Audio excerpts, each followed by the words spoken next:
Most drivers make this mistake the first time they try to turn on fog lights. And here's what happens. You're driving in fog. You can't see anything, you try to turn on the fog lights and nothing happens. Why is that? There's one small detail that can make your fog lights not work at all. Let me show you how to turn on fog lights properly and what most people miss. To turn on the fog lights, the parking lights or low beam headlights must be on first. Otherwise, the fog lights will not turn on. This yellow symbol means your rear fog lights are on. Use them only in fog, heavy rain or snow. Otherwise, they can blind drivers behind you.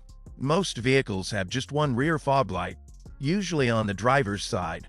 To make it easier to tell apart from brake lights and improve visibility for other drivers, simple but important for safe driving. And this is your front fog light symbol. Front fog lights help you see better in fog, rain or snow. They light the road low and wide without blinding others. Front or rear fog lights are safety tools. If you don't want to miss a new videos, be sure to subscribe to the channel.